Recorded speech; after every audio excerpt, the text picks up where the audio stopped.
Namaskar. Department of Intermediate Education presents audio-visual teaching material for the second year second language Hindi students. Intermediate द्वितीय वर्ष के हिंदी विद्यार्थियों का स्वागत है। आइए बच्चों, आज हम पढ़ते हैं पूरक पाठ्यक्रम का दूसरा पाठ। पाठ का नाम है गांव का ईश्वर।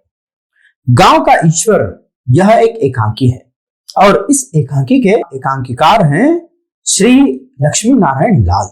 इस भाग को पढ़ने से एक बार पुनरावृत्ति करते हैं। गांव का ईश्वर नामक इस एकांकी के लेखक हैं श्री लक्ष्मी नारायण लाल जी। इस एकांकी में एक मध्यवर्गीय परिवार है जिसका मुखिया है शिवपाल। शिवपाल एक जिद्दी है और शिवपाल अपनी जिद के कारण बालिक बेटी 13 वर्षीय केशर की शादी 40 साल के बूढ़े से करने के लिए तैयार हो जाता है। उसका बेटा होनहार है, पढ़ा लिखा है, गांव के उन रीति रिवाजों को बदलने का सामर्थ्य रखता है। तो रतन ने क्या कोशिश की अपने बहन के जीवन को बचाने के लिए, देखने के लिए इस एकांकी के अगले भाग को पढ़ते हैं। क्या रतन शिवपाल के जिद के आगे झुक गया? केशर हिम्मत कर सकी कि अपने खिलाफ होने वाले उस अन्याय के खिलाफ लड़ने की हिम्मत की? क्या रतन को किसी का साथ मिला? जानने के लिए देखते हैं गांव का ईश्वर भाग 2। सिद्धू काका, तो तूने शिवपाल को कोई सलाह नहीं दी? तुम इसका विरोध करते? डर कर उठता हुआ, मैं सलाह देता, विरोध करता? राम राम, डंडा लेकर पड़ जाते मुझ पर। सोचने की बात है काका, जो बाप रतनू जैसे लायक बेटे की सलाह न मान सका, उल्टे उस पर ने क्रोध से भर गए कि भैया ने रतनू को यह लिख भेजा कि हमने केशर की शादी लखनपुर में तय कर ली है, शादी इसी साल होगी, तुम चाहे घर आओ या ना आओ।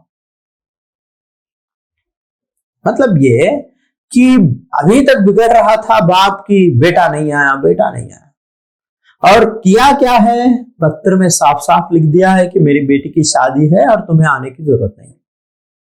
फिर भी इंतजार कर रहे हैं क्योंकि बेटा चाहिए केवल तैयारियां करने के लिए, कोई सलाह देने के लिए नहीं, कोई अच्छे बुरे की सोच रखने के लिए नहीं है।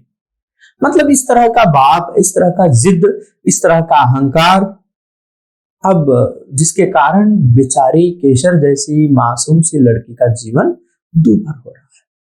सिद्धू काका उठते हुए, खैर अब हटाओ इन बातों को रामपाल, अब तो ईश्वर को जो मंजूर था वह हुआ, शादी शुभ हो जाए, हम लोगों को अब यही देखना है। शादी तो हो ही जाएगी काका, उसमें तो ऐसी कोई बात ही नहीं है। मुझे तो चिंता बस केशर और रत्न की है, और अभी कुछ प्रबंध भी तो करना है, शिवपाल इसीलिए गया है। यह क्या प्रबंध करेंगे काका, मुझसे सब कहलवाइए नहीं, भैया ने अपने रोब में पूरा घर तबाह कर डाला। मालूम है कि बड़ी लड़की रेशमा की शादी में उन्होंने कितना खर्च किया था?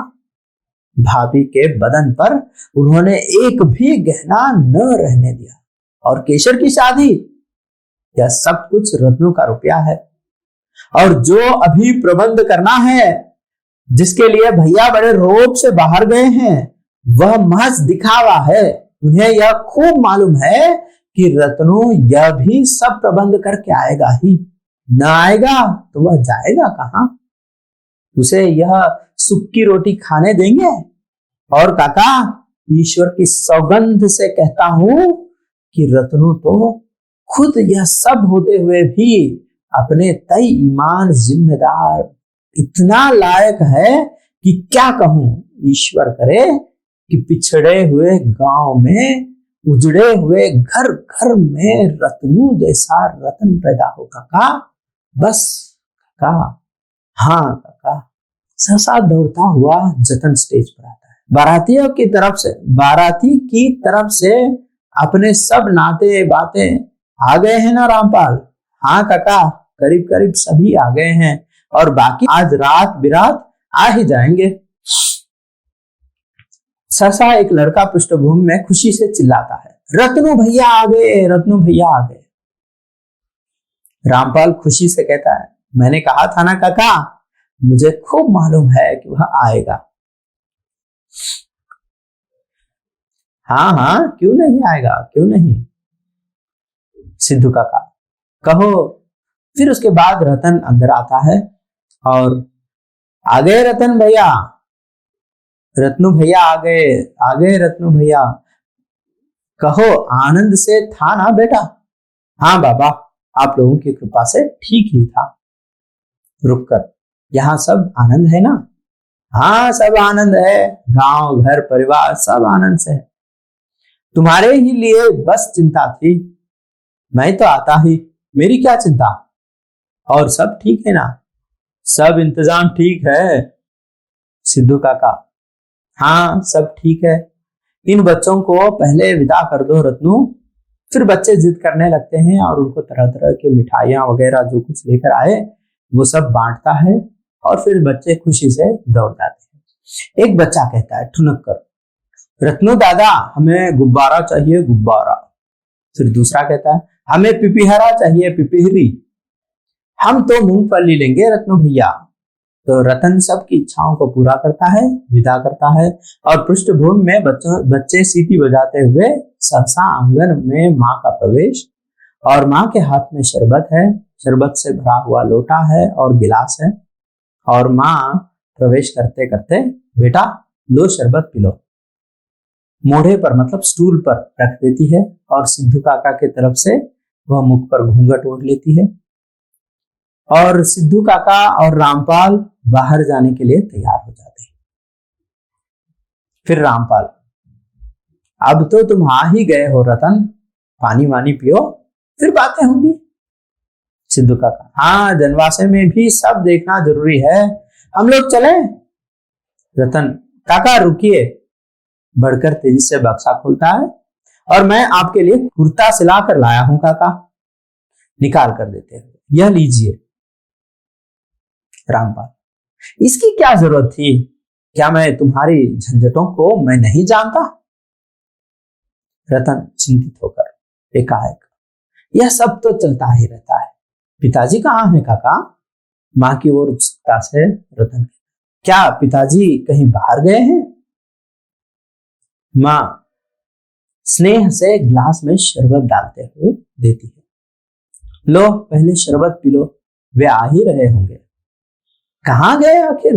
आज सब तुझे अगोरते अगोरते वे निराश हो गए बेटा, तब अभी कुछ प्रबंध करने के लिए बाहर गए हैं।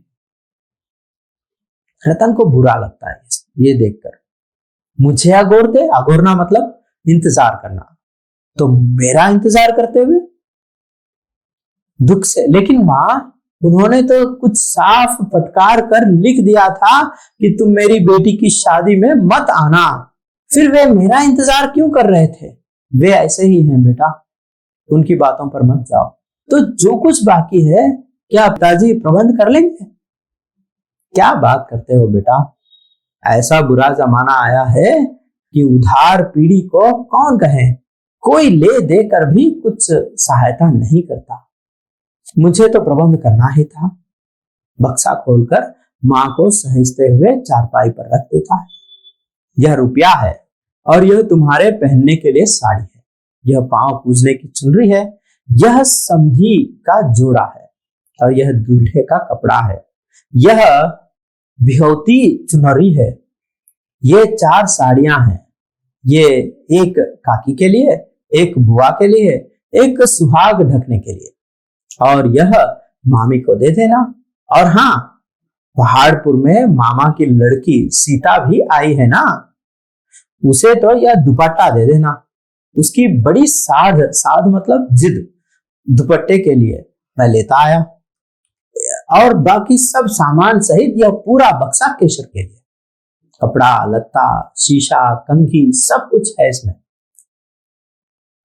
इसकी मुझे बहुत चिंता थी, तुम न आते, केशर क्या लेकर विदा होती, कैसे ससुराल जाती? केशर कहाँ है माँ? भंवर के कमरे में बैठी है, नहीं तो कई दिनों से तुम्हारे लिए रो रही थी, रो रो कर गौर को पूछ रही थी कि किसी तरह मेरा रत्न भैया आ जाए। वह अभी रो रही है मां। रतन खाट पर बैठ जाता है और करुणा से अभिभूत सिर को हाथ पर टाए नीचे पृथ्वी पर आंखें गाड़ देता है, जैसे वह रो रहा हो। मां कहती, जो होना था सो हो गया बेटा, ईश्वर को यही मंजूर था। पास आकर स्नेह से उठाती है, ऐसे नहीं बैठते बेटा, आज शुभ दिन है। सहसा पृष्ठभूमि से शिवपाल की पुकार आती है, बहादुर बहादुर। मां, वे आ गए हैं बेटा। शिवपाल का प्रवेश और रतन उठकर उनके जयराम जी की से अभिवादन करता है। शिवपाल अपना छाता डंडा रखता हुआ एक ही दृष्टि में सारे वातावरण को देख लेता है, ऐसा पूरा देख लेता है। शिवपाल, तुम आ गए। शिवपाल का प्रवेश रतन उठकर रुककर चारपाई पर बैठता हुआ, मैं समझता था कि तुम नहीं आओगे, क्योंकि तुम्हें मुझसे विरोध है, केशर की शादी से विरोध है, मेरी सब चीजों से तुम्हें दुश्मनी है। मां बीच में, क्या बक रहे हैं आप, थका मांदा, इतने दिनों पर मेरा बेटा अभी आया है और लगे देखते ही लड़ने, न कुशल न समाचार। मां के उस तीव्र दृष्टि को देखकर शिवपाल शांत हो जाता है। अगर तुम न भी आते तो कल सुबह तक सारा प्रबंध कर लेता। ईश्वर जब आपको लड़की देता है तब वह साथ ही साथ तज भर कलेजा भी देता है, जिससे बाप के घर उसे किसी और का मुंह ना देखना पड़े। और जब वह पति के घर जाती है तब तो पति उसका ईश्वर है ही। आप कहना क्या चाहते हैं? तो आपने जो कहा तो आपने पूरी कर ली, अब और आप क्या चाहते हैं? शिवपाल, कुछ नहीं, मैं तो पल की बात कर रहा था। तुम नाखुश क्यों होते हो? ठीक है, मैं नाखुश रहा हूं। मां बीच में, देखिए ना, केशर के लिए इतना सब कुछ लाया है, ये सब कपड़े देख लो जी भर के। शिवपाल, और रुपये? रुपये भी लाया हूं और अपनी जान भी लाया हूं। आप मेरे बाप हैं, आपने मुझे जन्म दिया है, आप इसे भी ले लीजिए। रतन की मां बढ़कर संभालती हुई, ऐसा नहीं कहते बेटा, इनकी बात पर तू क्यों जाता है? गुस्से से शिवपाल को देखते हुए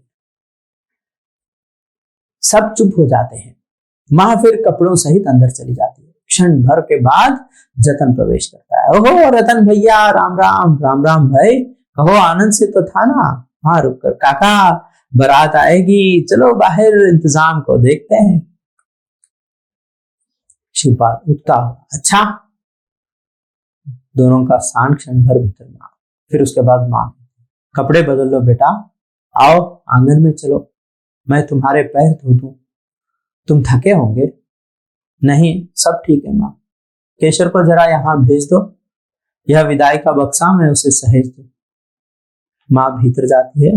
कुछ क्षणों के बाद ही पृष्ठभूमि में तुरही, ढोल, ढफल आदि बजने की आवाज सुनाई देती है, जिससे स्पष्ट हो जाता है कि बारात आ गई। स्टेज पर अकेला रतन अपनी दुश्चिंता में टहलने लगता है। आंगन में धीरे धीरे लड़कियों की चहल पहल खत्म हो जाती है। कुछ क्षणों के बाद केशर कोहबर के कमरे से, कोहबर का कमरा मतलब ऐसा कमरा जहां पर देव पूजा की जाती है। शादी ब्याह के समय में गौरी पूजा जिस मंदिर में, जिस कमरे में करते हैं, उसे कोहबर का कमरा कहते हैं। तो वहां से आंगन में आती है और मंडपे को पार करती हुई, मंडप को पार करती हुई धीरे धीरे स्टेज पर आती है। वह पीली पड़ गई है और उसके सारे कपड़े तेल और उपटन से मैले पड़ गए हैं। नतमस्तक, निश्चेष्ट, इस तरह से स्टेज पर आती है जैसे वह पहले की चंचल, स्वस्थ, वाचाल और जीवन पूर्ण केशर नहीं है, बल्कि उसकी छाया है। वह व्यक्ति नहीं है, उसका एक आभास है। स्टेज पर आकर पहली दृष्टि से वह रतन को देखती है, फिर नतमस्तक हो जाती है। रतन उसे अपलक, मतलब बिना पलक झपकाए देखता रहता है। रतन बिल्कुल मतलब धैर्य खो देता है केशर को देखकर, क्योंकि जो केशर 13 साल की बच्ची चहकने वाली, खेलने वाली, बहुत बातें करने वाली ऐसी वाचाल लड़की एकदम से चुप हो गई है, पीली पड़ गई है, रो रो कर उसका बुरा हाल है। फिर भी बाप को तरस नहीं आता और वो एक बूढ़े से शादी करने जा रहा है। इस शादी में केशर को बिल्कुल भी उत्साह नहीं है। रतन को भी अच्छा नहीं लग रहा है अपनी बहन की शादी इस तरह से होते हुए, फिर भी सहन करना पड़ रहा है। ऐसी शादी की तैयारियां करनी पड़ रही है रतन को। तो ऐसी मजबूर स्थिति को देखकर केशर पूरी तरह से टूट गया है। वो अपनी बहन को इस दशा में देख नहीं सकता, मजबूर है। तूने मुझे नमस्कार नहीं किया केशर, मैं तुझे आशीर्वाद ही क्या देता। केशर सिर उठा, बोल कुछ भी बोल, कुछ हटकर मुझसे झगड़ मेरी दुलारी मुन्नी। रतन स्नेह से सिर ऊंचा करता है। क्या देख रही है नीचे? आश्चर्य से। अरे रो रही है? मतलब भाई पूरी तरह से टूट जाता है उसका रोना देख। रो नहीं बहन, नीचे धरती में क्या देख रही है तू? अपनी रेशमा दीदी को देख रही है। रतन तेजी से आंगन में जाता है, इधर उधर देखता है, फिर स्टेज पर आ जाता है। रतन कहता है, मत देखो नीचे केशर, सिर उठा, नहीं तो यह घर, यह गांव, यहाँ का ईश्वर तुझे इसी तरह जिंदा गाड़ देगा, इसी धरती में। इधर उधर देखकर केशर, एक बात आंगन में अभी सुना है, लोग बारात देखने में लगे हैं, चल भाग यहां से, मैं तुझे इसी तरह शहर ले जाऊंगा, छिप जाऊंगा तुझे लेकर। केशर चीखती है, नहीं भैया ऐसा नहीं। उसके पैरों से लिपट जाती है। रतन उसे उठाता है, उसमें उत्साह भरने की कोशिश करता है, लेकिन केशर अडोल, शक्तिहीन, रोती हुई बैठी रहती है। हिम्मत कर केशर, मेरी बात मान जा, भाग चल मेरे साथ यहां से, शहर में तुझे पढ़ाऊंगा, सयानी करूंगा। जब जीवन के प्रति तेरा दृष्टिकोण निश्चित हो जाएगा तब तेरी शादी करूंगा, ठीक तेरे ही योग्य। केशर निश्चेष्ट रोती है, जैसे वह गति शून्य है।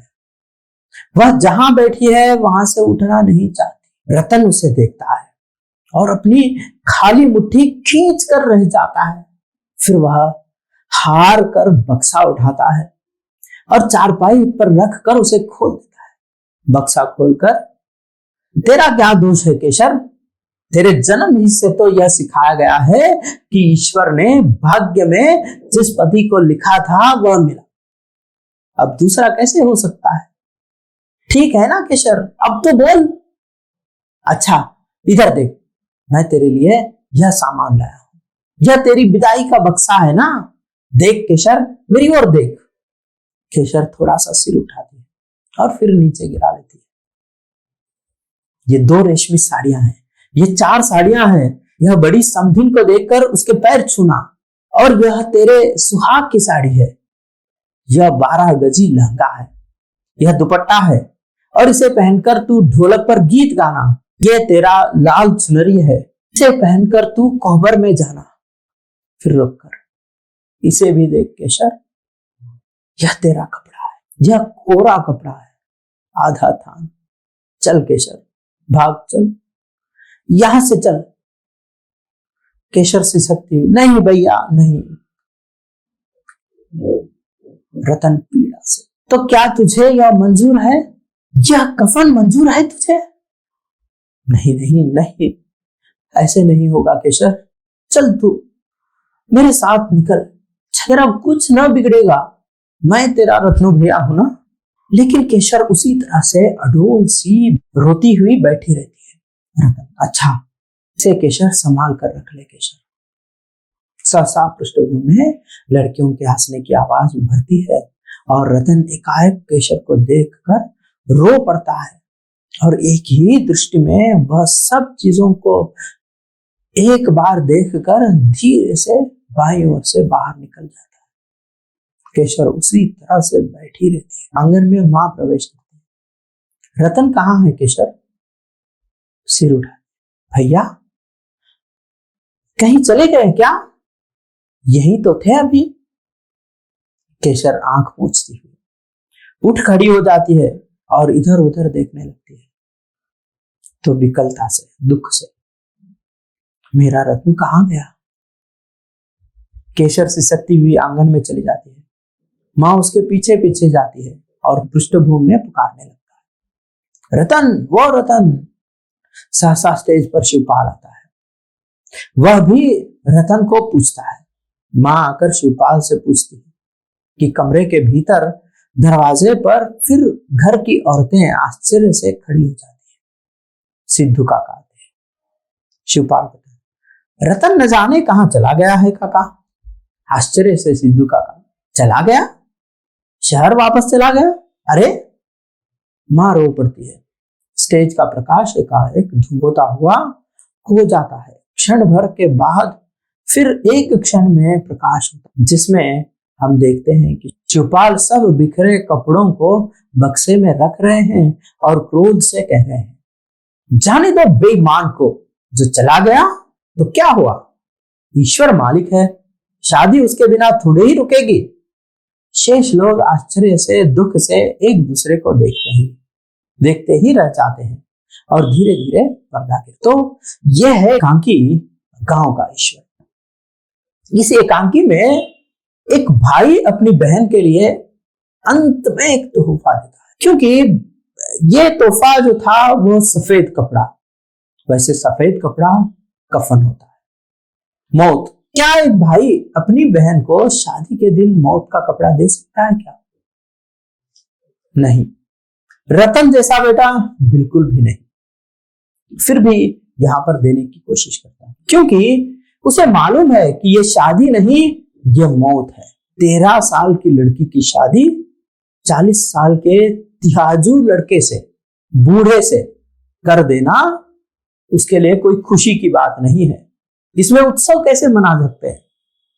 यह तो मौत से भी बदतर स्थिति है, क्योंकि रतन जानता है कि इस शादी के बाद केशर का जीवन कितना दुर्भर होने वाला है और जल्द ही वो जानता है, हो सकता है कि उसे विधवा के कपड़ों में देखना पड़े।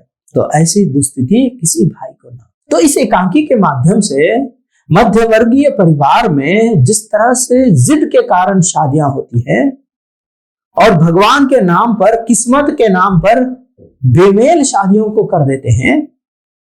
अगर पैसे वाला वर है तो उसमें गुण को देखने की कोई आवश्यकता नहीं समझते और ना ही लड़कियों को पढ़ाने की कोशिश करते हैं, न उनको आगे बढ़ने का अवसर देते हैं।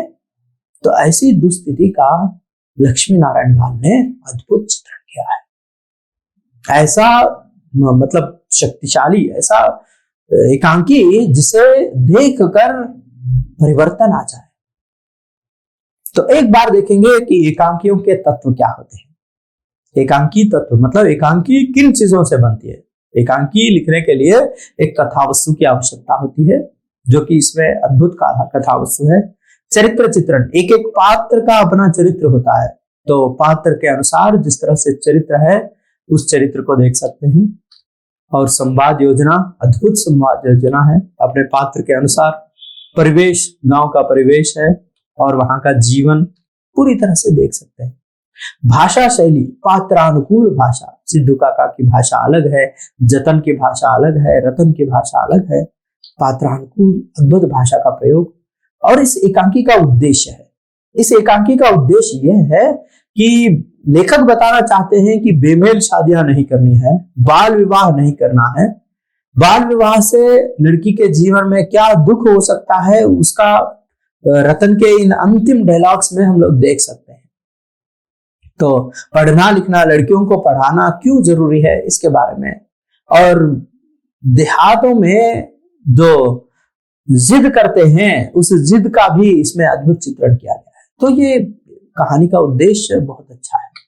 फिर उसके बाद अभिनयता, क्योंकि इस कहानी में प्रत्येक विषय को बहुत बारीक चीजों को भी देखा गया है। कहानी की शुरुआत में स्टेज कैसा होना चाहिए, वहां की रोशनी किस तरह से आनी चाहिए, और पीछे मतलब पृष्ठभूमि में मतलब बैकग्राउंड में जो म्यूजिक आना चाहिए, कौन सी आवाज आनी चाहिए, और एक एक पात्र की गंभीरता और वहां पर किन किन वस्तुओं का प्रयोग करें, सब चीजों को सुव्यवस्थित ढंग से लक्ष्मी नारायण लाल ने लिखा है। तो इस एकांकी को पढ़कर लगता है कि अद्भुत एकांकी, मतलब इससे बढ़िया एकांकी नहीं हो सकती। तो उतना अच्छा इसमें दिखाया गया है। आइए इस एकांकी के कुछ उद्देश्यों के बारे में देखेंगे।